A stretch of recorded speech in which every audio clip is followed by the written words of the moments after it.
एक परिचित द्वारा लिखी सच्ची घटना। कल रात एक ऐसा वाक़या हुआ जिसने मेरी ज़िंदगी के कई पहलुओं को छू लिया। करीब 7 बजे होंगे। शाम को मोबाइल बजा। उठाया तो उधर से रोने की आवाज़। मैंने शांत कराया और पूछा कि भाभी जी आखिर हुआ क्या। उधर से आवाज़ आई, आप कहाँ हैं और कितनी देर में आ सकते हैं। मैंने कहा, आप परेशानी बताइए और भाई साहब कहाँ हैं, माता जी किधर हैं, आखिर हुआ क्या। लेकिन उधर से केवल एक रट कि आप आ जाइए। मैंने आश्वासन दिया कि कम से कम 1 घंटा पहुंचने में लगेगा। जैसे तैसे पूरी घबराहट में पहुंचा। देखा तो भाई साहब हमारे मित्र जो जज हैं सामने बैठे हुए हैं। भाभी जी ने रोना चीखना कर रही है। 12 साल का बेटा भी परेशान है। 9 साल की बेटी भी कुछ नहीं कह पा रही है। मैंने भाई साहब से पूछा कि आखिर क्या बात है। भाई साहब कोई जवाब नहीं दे रहे थे। फिर भाभी जी ने कहा, ये देखिए तलाक के पेपर, ये कोर्ट से तैयार करा के लाए हैं, मुझे तलाक देना चाहते हैं। मैंने पूछा, ये कैसे हो सकता है, इतनी अच्छी फैमिली है, 2 बच्चे हैं, सब कुछ सेटल्ड है। लेकिन मैंने बच्चों से पूछा, दादी किधर है। बच्चों ने बताया, पापा ने उन्हें 3 दिन पहले नोएडा के वृद्धाश्रम में शिफ्ट कर दिया है। मैंने घर के नौकर से कहा, मुझे और भाई साहब को चाय पिलाओ।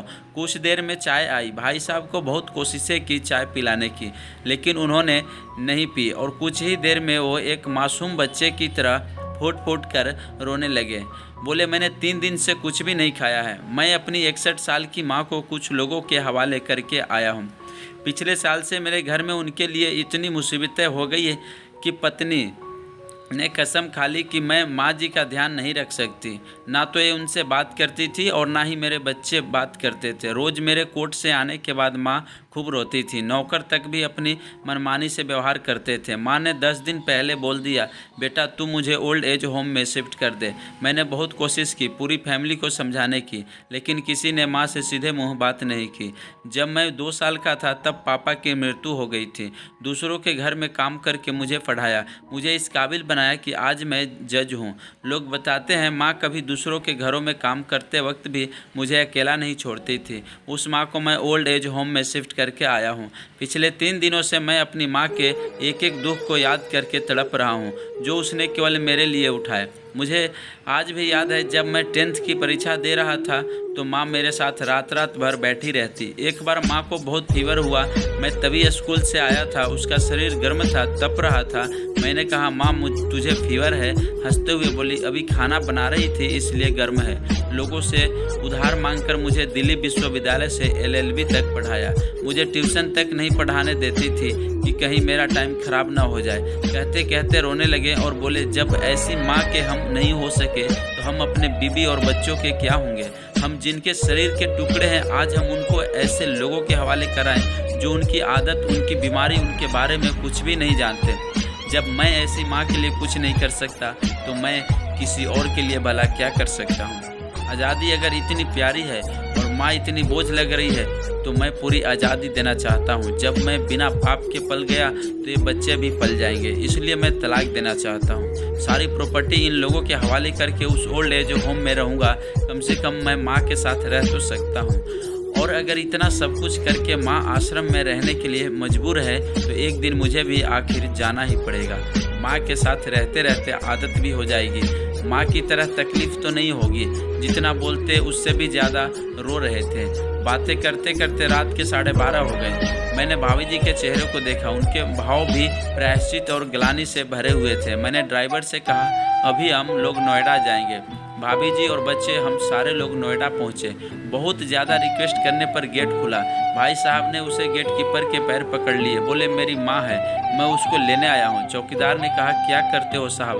भाई साहब ने कहा, मैं जज हूँ। उस चौकीदार ने कहा, जहाँ सारे सबूत सामने हैं तब तो आप अपनी माँ के साथ न्याय नहीं कर पाए, औरों के साथ क्या न्याय करते होंगे साहब। इतना कहकर हम लोगों को वहीं रोक कर वह अंदर चला गया। अंदर से एक महिला आई जो वार्डन थी। उसने बड़े तीखे शब्दों में कहा, 2 बजे रात को आप लोगों ले जाके कहीं मार दें तो मैं अपने ईश्वर को क्या जवाब दूंगी। मैंने सिस्टर से कहा, आप विश्वास करिए ये लोग बहुत बड़े पश्चाताप में जी रहे हैं। अंत में किसी तरह उनके कमरे में ले गई। कमरे में जो दृश्य था उसको कहने की स्थिति में मैं नहीं हूँ। माँ एक फोटो अपने सीने से लगाकर सो रही थी, जिसमें पूरी फैमिली है, जैसे किसी बच्चे को सुला रखा है।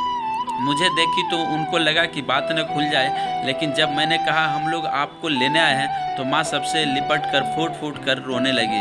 आसपास के कमरों में और भी बुजुर्ग थे, सब लोग जाग कर बाहर आ गए, उनकी भी आंखें नम थी। कुछ समय के बाद चलने की तैयारी हुई, पूरे आश्रम के लोग बाहर तक आए, किसी तरह हम लोग आश्रम के लोगों को छोड़ पाए। सब लोग इस आशा से देख रहे थे कि शायद उनको भी कोई लेने आए। रास्ते भर बच्चे और भाभी जी तो शांत रहे, और माता जी किसी बच्चे की तरह भाई साहब की गोद में सर रखकर सो गई थी। बीते 3 दिनों में शायद आज ही उन्हें सुकून की नींद आई थी।